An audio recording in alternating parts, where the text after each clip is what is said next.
Sudan's transitional government has signed an agreement with the United Nations Office of the High Commissioner for Human Rights, establishing an office with access to all parts of the country. The regime of ousted former President Omar al-Bashir denied external observers access to areas controlled by his government. The African Union last month lifted its suspension of Sudan's membership in the bloc, ending a 3-month freeze that had been in place pending the installation of a civilian government. But more than a month after the power-sharing deal was signed, some Sudanese say not much has changed, while others are expressing optimism that brighter days are ahead. Now, for more on Sudan's political transition, I'm joined by Dr. Mohammed Naji Alsalam, a Sudan pro-democracy activist and spokesperson for the Sudanese Professionals Association. Dr. Mohammed, welcome to VOA and to Africa 54. Welcome. Thank you for having me. Thank you. Now, are you satisfied so far with the gains made by the transitional government?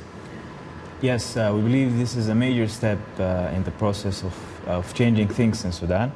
The process of change in Sudan will take a long time. We are speaking about a dictatorship that has ruled Sudan for 30 years, and it needs time to move things around and to put Sudan in the track of change, but it is going now, yeah.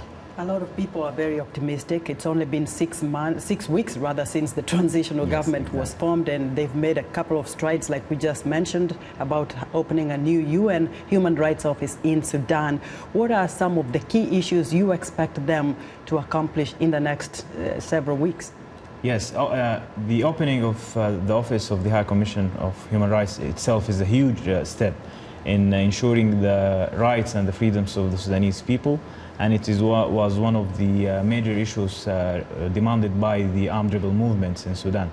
So now we have this office opened in Sudan, and we hope that it will work in ensuring the sustainability of the human rights status in Sudan, especially in the conflict areas like Darfur, Blue Nile and Nuba Mountains.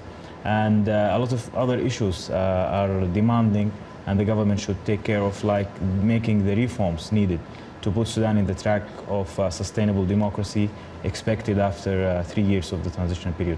Now, with regards to former ousted President Omar al-Bashir's conviction with his co-accused, what do you expect to see in the trial?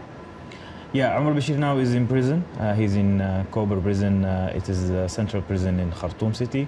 Alongside him is other members of the previous regime, more than 20 members of the previous regime and NCP. And now he is tried regarding cases of corruption, but other issues are rising as well. We are speaking about the issues of the genocide in Darfur, the wars in Blue Nile and Nuba Mountains, the torture of activists and the killing of thousands and thousands of Sudanese people. All these are waiting for Omar al-Bashir to be tried against. Now, very briefly, what next for pro-democracy activists like you? Are you hoping to run for a political office soon? No, we have now this 3 years, very challenging period in the history of Sudan. We are in the edge of transforming our country into a full democracy after 3 years, and we need to work very hard to ensure a very strong civil society which stands around the pillars and the concepts of change, which guards this change and stand strong for every challenge that definitely will face the transitional period. Dr. Mohammed, thank you very much. Thank you. Thank you for having me. Dr. Mohammed Naji Alsalam is spokesperson for the Sudanese Professionals Association.